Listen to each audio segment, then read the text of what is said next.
Christian news from English Christian Times. Pope Francis dedicates foundation to smiling Pope John Paul I. The Holy Father Francis has decided to establish the John Paul I Vatican Foundation with canonical and civil juridical personality and based in the Secretariat of State. The purpose of the foundation is to enhance and disseminate the knowledge of the thought, works and example of Pope John Paul I, who was referred as the Smiling Pope. Masked gunman attacked 25-year-old Christian woman in Jharkhand. 25-year-old Christian woman in Sandhi village, Jharkhand, suffered gunshot after masked gunman knocked on the door of her family home around 8 p.m. on April 16th. According to reports from Morning Star News, Neelam Purti is the daughter of Pastor Chamuhasa Purti, who was murdered in October 2015. 2020 Day of Fasting and Prayer for North Korea, held on 28/4/2020, in conjunction with its 17th annual North Korea Freedom Week 2020, organized annually by the North Korea Freedom Coalition.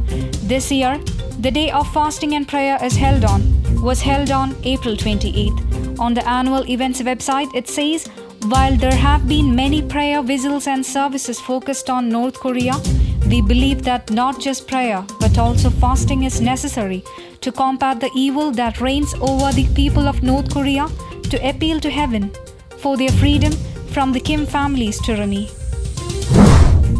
Christian woman kidnapped and converted.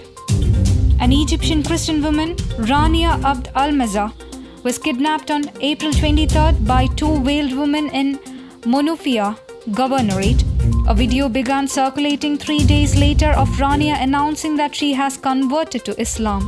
The video has been met with alarm by several Christians who observed that her body language during the video appears that she is under great stress and saying the words under duress.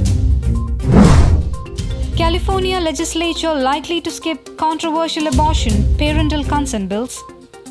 Several controversial bills proposed in California legislature, including two backed by Planned Parenthood, will likely to have no chance to be considered when lawmakers reconvene to address legislation in the wake of the corona epidemic.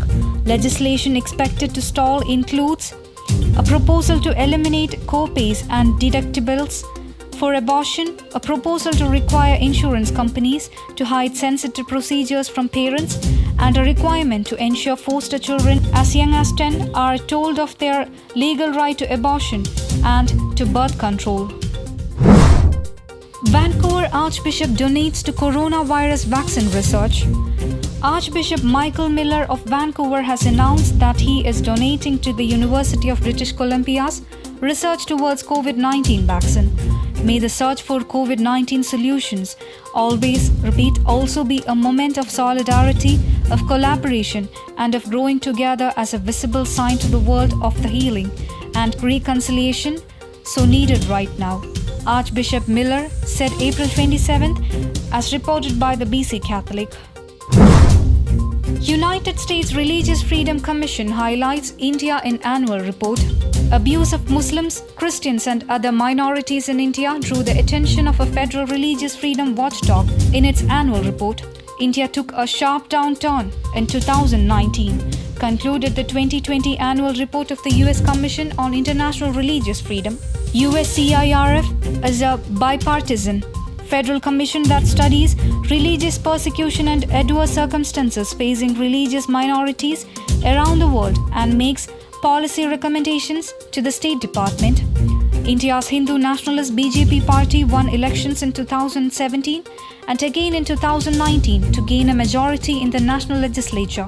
The government then used its strengthened parliamentary majority to institute national-level policies violating religious freedom across India, especially for Muslims, USCIRF said. What a prisoner priest in USSR learnt about isolation. Diocese to live stream Tuesday lecture on Father Walter Zizek. Father Walter Zizek SJ wanted to be a missionary in the Soviet Union. He didn't know he'd spent most of the decades he lived inside the country within the walls of a prison, much of the time in complete isolation. But Zizek found closeness to God in labor camps and prison cells, never knowing what might happen to him next. Ignorance of Scripture is ignorance of Christ. Saint Jerome. News Desk, Christian Times.